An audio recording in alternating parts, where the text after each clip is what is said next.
I'm Giovanna Fletcher and welcome to Journey to the Magic, the podcast all about Disney holidays. To kick off Series 3, we have TV personality and huge Disney fan, Amy Hart. Thank you so much for having me. How are you? Yeah, I'm good, thank you. How are you? Good. Lots happening in your world right now?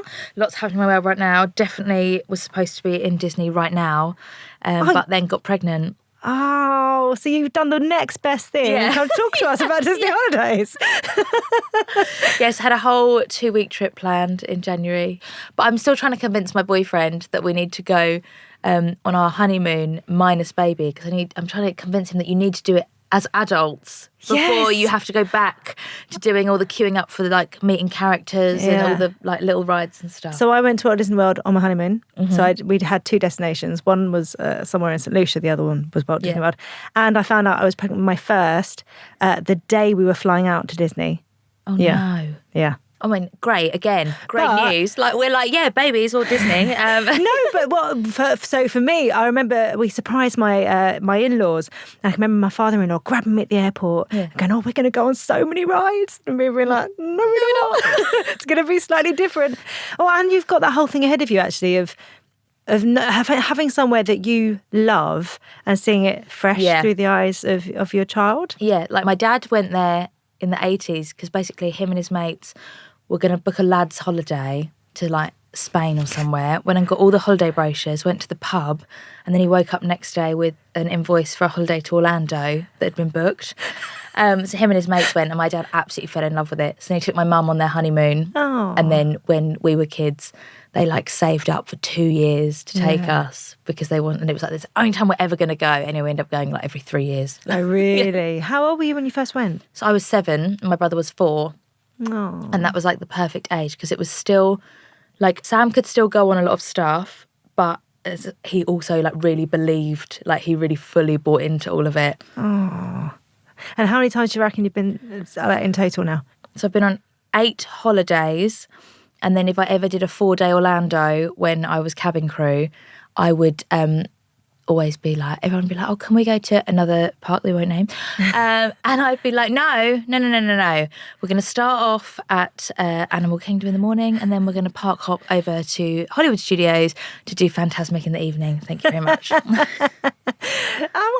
wonder how many times you've been there with cabin crew then? Probably 10 or 12, but only for 1 day at a time. Yeah.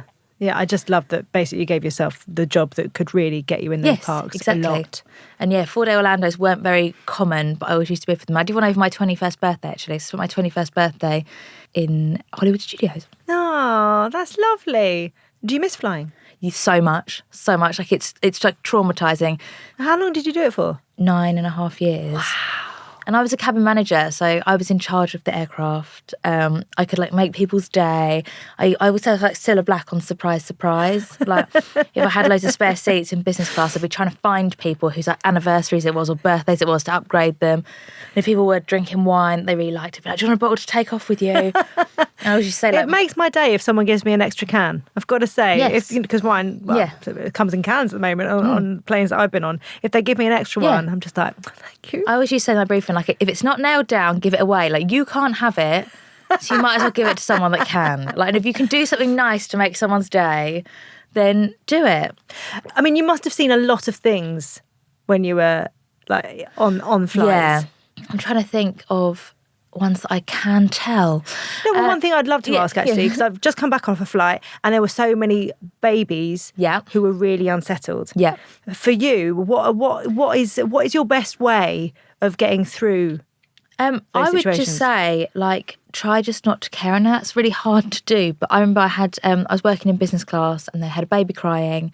And this hand came up from behind the divider, a gold card holder. And he's like, can you shut that baby up? And I was like, no. What do you mean, no? I said, well, we talk, dogs bark and babies cry, darling. I was like, it's just a fact of life. That's how they communicate. We're on an aircraft. There's not really much for them to do. It is what it is. They've paid the same ticket money as you. So, no, sorry. So I would say just remember, you've got every right to be there as everyone else. Yeah. Do you have any secret, flying tips? Anything that you do, having done it so often? Neck pillow. Always a neck pillow. And also, I can't do it anymore, but I sleep on the table. if it's a short haul flight. Yeah. So I fly to Spain quite a lot. So the first thing I do, table down, head down, and I sleep the whole way. Wow. Because it's so much more comfy to get your head down. Yeah. And the biggest bit of advice actually I can give to families travelling is those bed things that you see on TikTok, the jetpack kids things. Do not buy them if you're going on any of the UK airlines because you're not allowed them, and you'll spend a hell of a lot of money on a product that you're not actually allowed. Because the person in front can't put their chair back, so it's like a safety thing. Oh, really? Yeah. So we used to have so many rows with people. So, I bet you did, especially if they spent money and they can't actually use it. So are there any other tips for travelling with families? I would say bring loads of snacks because those flights are so long and a lot of the airlines now don't do snacks on board, not even to buy. Yeah. And obviously there's nowhere you can go. And it's better to have loads more, but don't bring fruit when you're going to America because the dog will come and sniff your bag and then you'll be taken off. So yeah, I would say definitely bring snacks because it's a long old flight. Yeah. I now even go to the shop in the terminal and literally fill my bag up because I have this fear of like, but what if I'm on the plane and I'm hungry? It's never happened. But I think because I'm so used to when you're crew, obviously you can just eat anything on the plane, and you know the worst ones for you come back off your break at 4:00 in the morning, open the oven and be like, oh, what's in there? Oh, a steak that was cooked 6 hours ago. Yeah, right, I'll have it. I'll eat it, whatever. Dry as anything. Yeah, like literally, I'll just put the gravy over it. It's fine. Oh my gosh. Yeah. So now I'm like, now that I can't just open the ovens whenever I want, like, what if I'm hungry? I could just see you just peering into different ovens when you're on a flight. I used to be obsessed with this pesto pasta that we had in economy.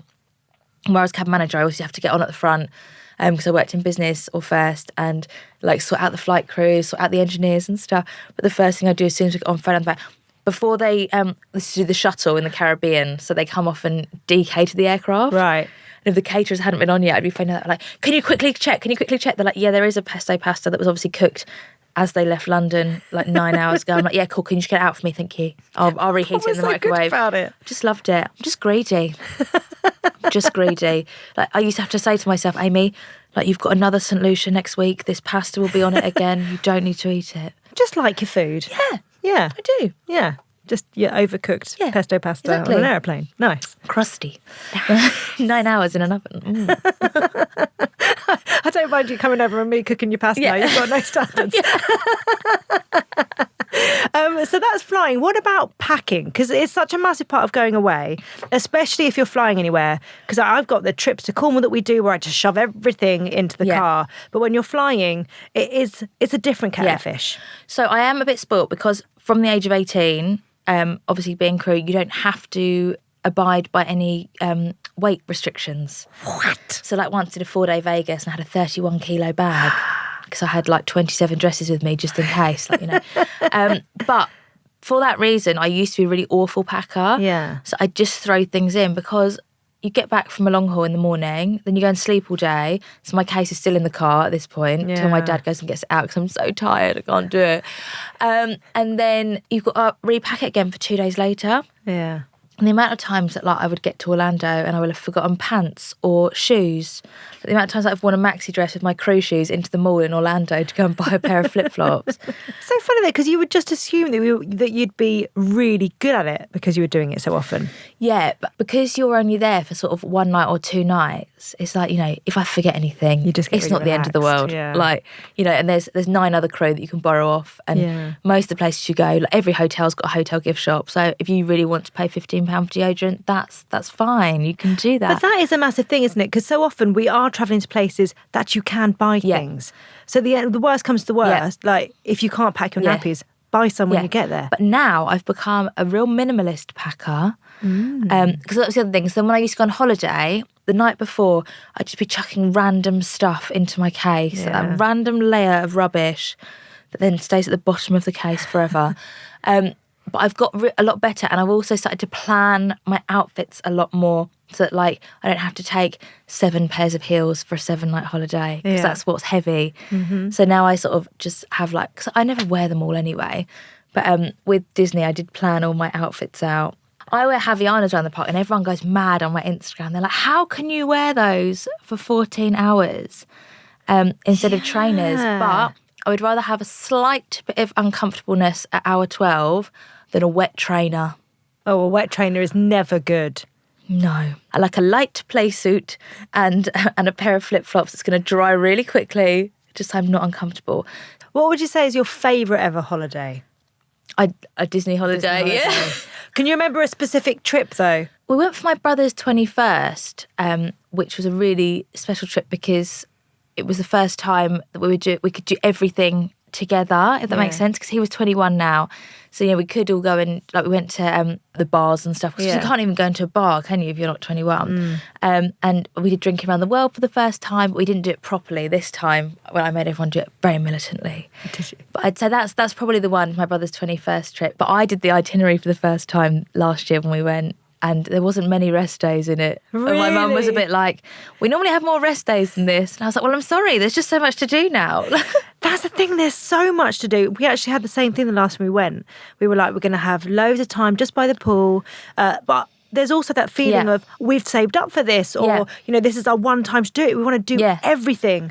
So you just do. Like, now that everywhere's got evening entertainment, which is amazing. But like, for example, Animal Kingdom is always our first day.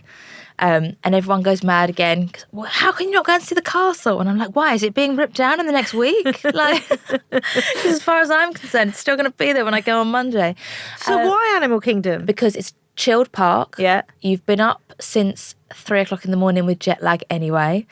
It opens first. The rides are a lot more chilled, and it always used to close at like 5 p.m. Yeah. So we'd do it all by sort of 4 and then go back to have an early dinner and then chill. But now there's evening entertainment. Now when we got in, we're going straight to Flight of Passage, obviously. And my Apple Watch thought I was like Did it work running. out? Yeah, because I was running. I made everyone run. I was like, guys, we've got to get over there. Back corner. So yes, Animal Kingdom is always our first day park. And then we normally do Hollywood Studios the next day because it's my favourite. Then we'll have like a rest day just to get over all the jet lag. Then we'll do Magic Kingdom, then we'll do Epcot. Does your favourite park ever change, or has it always been... Just Tower of Terror. If they moved Tower of Terror to Magic Kingdom, I'm sure Magic Kingdom is my favourite park. So Disney holidays aside, or maybe it is Disney holidays for you, but what is your ideal holiday? Because obviously you have travelled the world, so I know it's like kind of stopping over shortly, but do you love like a lounge on the beach, or do you have to be doing? I do love a lounge on the beach, but I do love a theme park holiday, but I wouldn't love to go like on a hiking holiday. Okay. If I'm doing 25,000 steps a day, it's got to be in a theme park. Otherwise, I am perfectly happy to vegetate. We just went on our first cruise a little while ago. And now we're like, will we ever go on a normal holiday again? This is the best thing ever. I know. But we went on like a Caribbean cruise, so we literally used to get off the boat and then go to the nearest beach or the nearest hotel and just vegetate by the pool. It's very cultural. But I do like to vegetate. I'm similar to you. If it's a Disney holiday, fine. Yeah. I am up and I am doing, get it all in. But otherwise, no. Yeah. In Disney, I'm like to my family, we get back at like midnight and I'm like, cool, we've got to leave at 7 tomorrow. Yes. Because I need to be there to get on the park Wi-Fi to get on Genie Plus. Because they're like, the park doesn't open till the time. I know, but I need to get on the Wi-Fi for when it opens. We need to be there. And how have you found like Genie Plus? Because you actually, what you did the last time you were over there is you really showed, what that app is like, and obviously it's really different to FastPass. I liked it, and also it makes you do things you wouldn't normally do. There's so many things on there because we'd have like an hour before our next reservation. Like we'd never done Hall of Presidents before, so I was like, oh, should we just go into Hall of Presidents? Like, yeah, okay, we're going there. I'd never done the Country Bear Jamboree before. Yeah. So it actually made us do so many things that we normally wouldn't do in like the little bits of downtime between reservations. Yeah. I love the fact it felt almost like old school fast passes where you had to go to a machine and get a ticket for. You know what I mean? In terms of every morning, everyone's on the same level. Same level. So it's 7:00. Start like get in there, do it. And I think I liked that about it because when it was everyone can book 6 months or whatever in advance, I'd never booked anything. And we like book a last minute holiday because we didn't know whether my friend Luke was going back to BA or not, so we hadn't booked it yet. So if it had been old school fast pass, we wouldn't have got any, like as in middle school school fast pass. We wouldn't have got like anything because we literally booked everything 2-3 weeks before. Yeah. So obviously you've spent a lot of time in a different villa. Yeah. I don't think would that have taught you anything about travelling or packing, or would you want to go with any of those, any of your housemates? Fellow islanders. Fellow islanders. Like, on a holiday? Me and Amber, because Amber loves Disney as well, we used to sit and chat about it a lot. I think I said to Curtis, the guy I caught up with like day one, I was like, have you ever been to Disney? He was like, no. I was like, okay, cool. And literally when I met my boyfriend now, I think probably second conversation we had, I was like, so, have you ever been to Disney? No. Oh, right, okay. So he's been to an unnamed theme park in the UK that is just rides, no atmosphere. Yeah. And because he's got dodgy blood pressure, he went on a roller coaster, passed out on it, and then got taken off by the St John's ambulance people and had to go home. Oh, my God. And he's never been on a roller coaster since.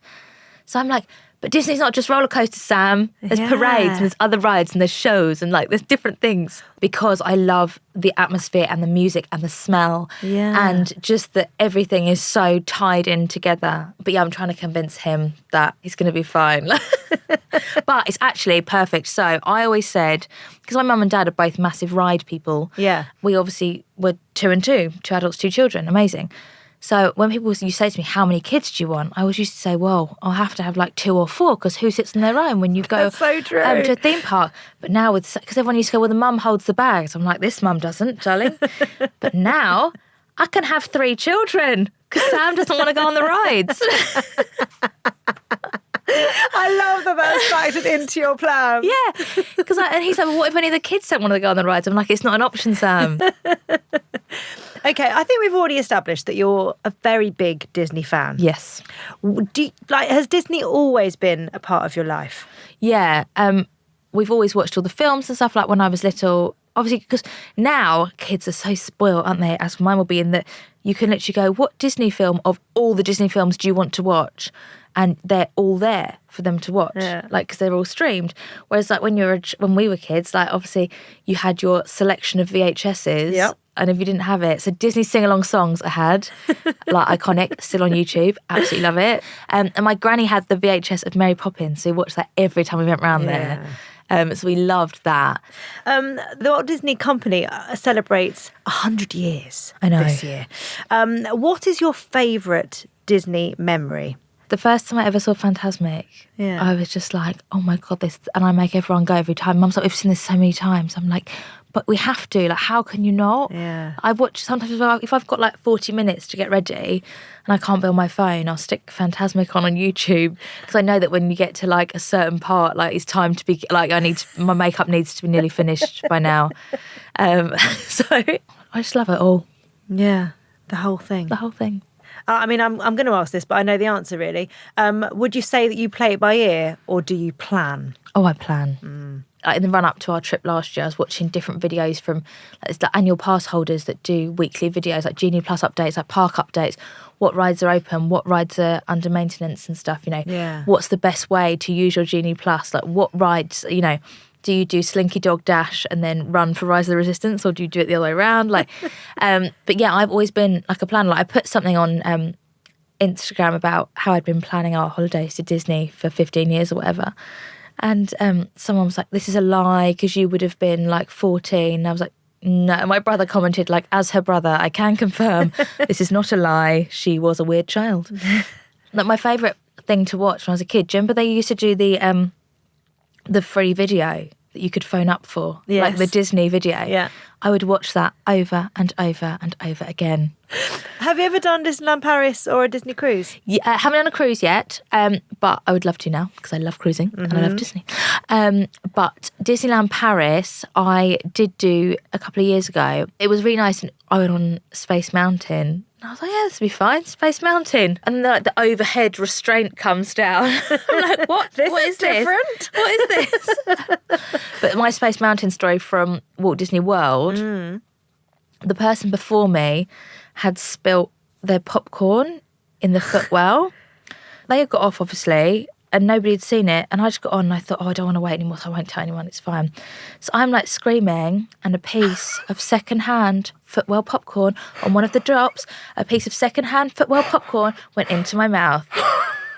and I could still taste the salt on my tongue. Like, I obviously spat it out and then like stopped screaming and was like,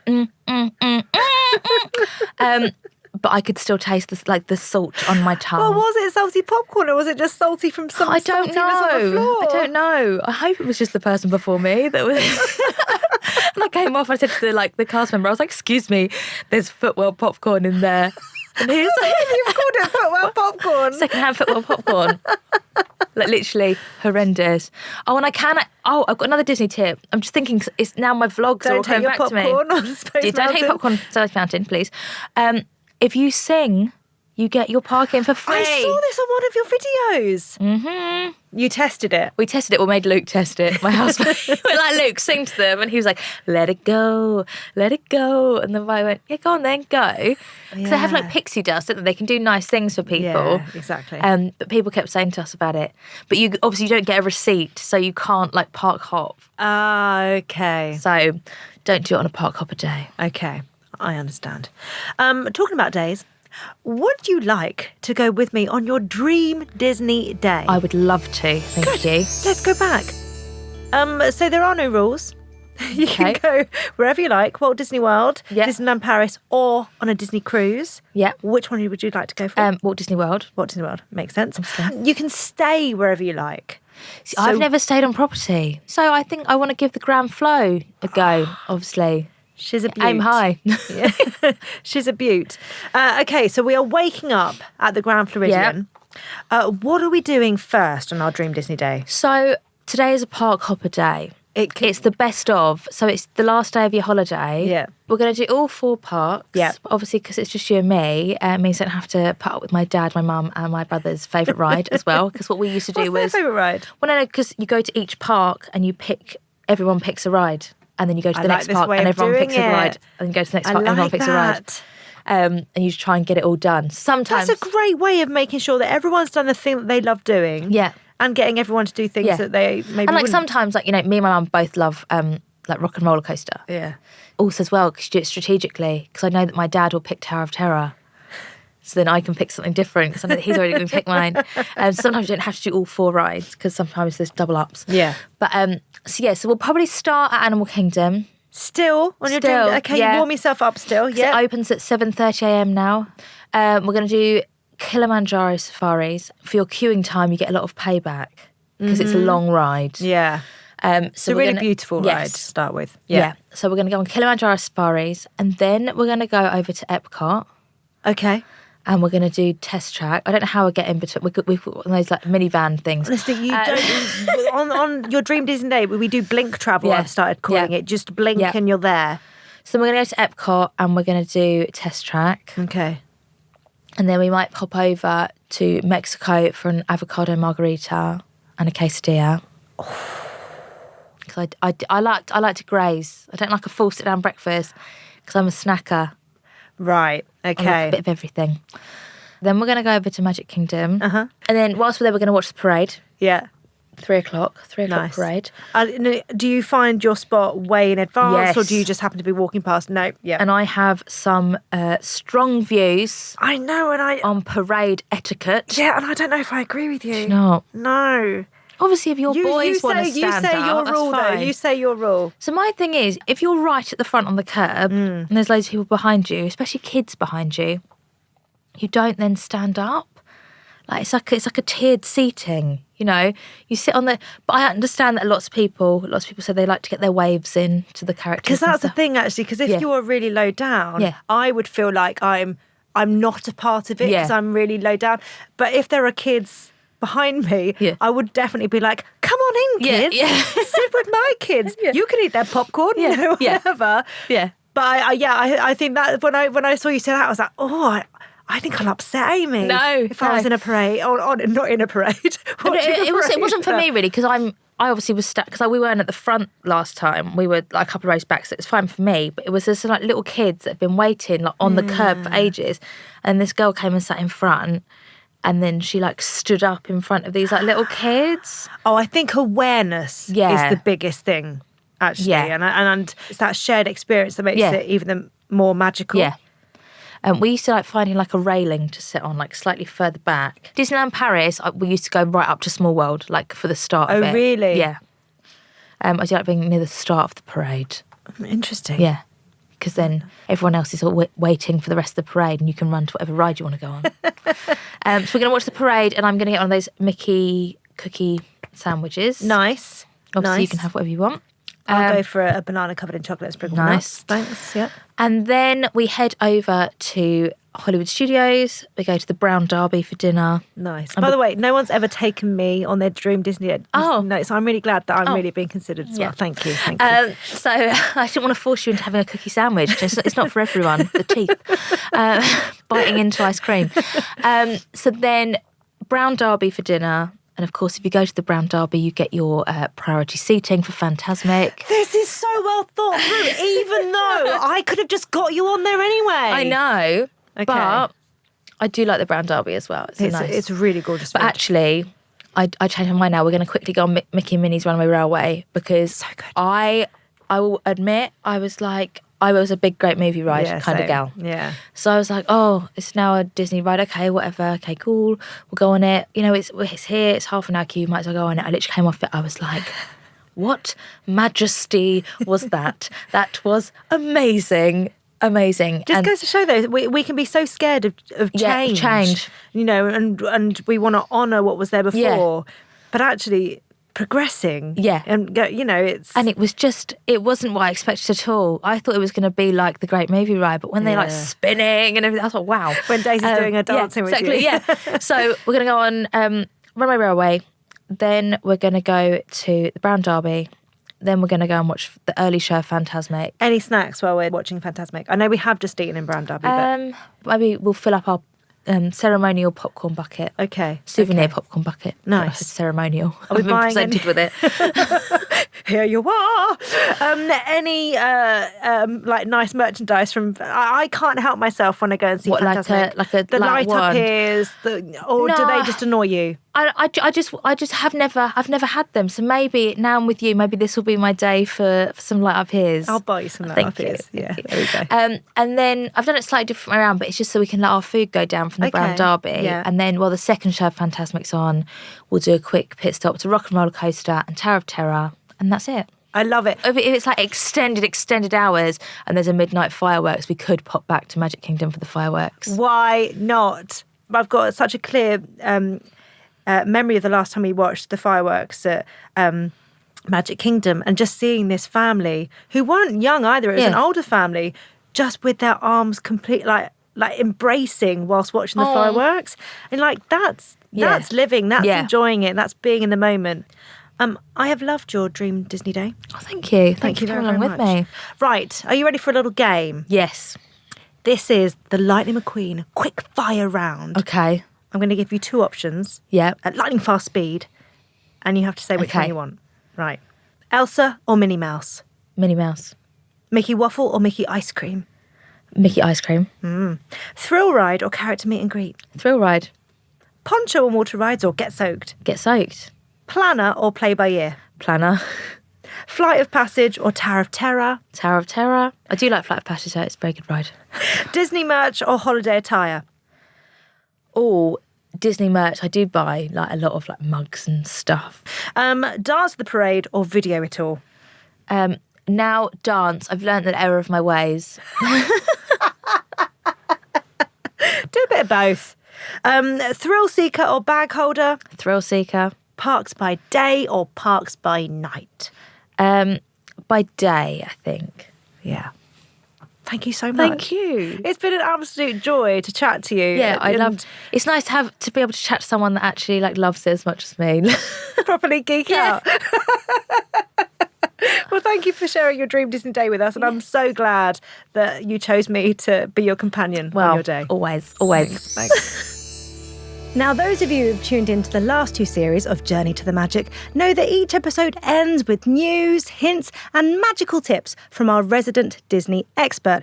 Sadly, Elkie can't join us this series. I know, it's very sad, but she has passed on her magical insider ears to her colleague, Jamie. Hello, Jamie. Hi, hello. I know that we are in very good hands because you have worked for Walt Disney Travel Company for over 10 years. I have. You're a massive Disney fan. Yeah, I'm quite a big fan. Yeah? Yeah. Tell me, how many times have you been to Walt Disney World in Florida? Quite a lot, too many to count. Probably Disney World about 60 times, 21 Disney cruises. I got married on a Disney cruise. Did you? I did, the Disney Magic. So yeah, that ship holds a special place in my heart. Oh my God, I love that so much. Yeah. Well, welcome. Thanks. I'm looking forward to seeing what you've got for us today. Well, for the first episode, I thought that we would visit Walt Disney World and share some information about the latest attraction coming. Oh, now I saw something being built when I was last there. Did you? Yeah, tell me more. Okay, well, the attraction is called Tron Light Cycle Run, presented by Enterprise, and it opens in Magic Kingdom Park on April the 4th. And what can we expect? Is it a thrill ride? Do you go upside down? It is going to be a bit of a thrill ride. So the story picks up just after Tron Legacy, where Kevin Flynn's son Sam has opened a second gateway into a digital realm called the Grid. And the first of these portals he created can be found at Shanghai Disneyland, which is where the original Tron attraction can be found. Fun fact, Tron Light Cycle Run is going to be one of the fastest coasters in Disney Parks history. Really? Yeah. I mean, how's that for a thrill ride, right? I mean, when I go on Cosmic Rewind, that feels very, very fast. I mean, it's probably going to be faster than Cosmic Rewind, the Guardians of the Galaxy attraction, which is also an amazing attraction. And I'm so excited for Tron Light Cycle Run. Well, so talk to me about music, because the last film had obviously that amazing soundtrack from Daft Punk. Are we going to expect some of that? I mean, the film has one of my favourite soundtracks. I love Daft Punk. They have amazing music.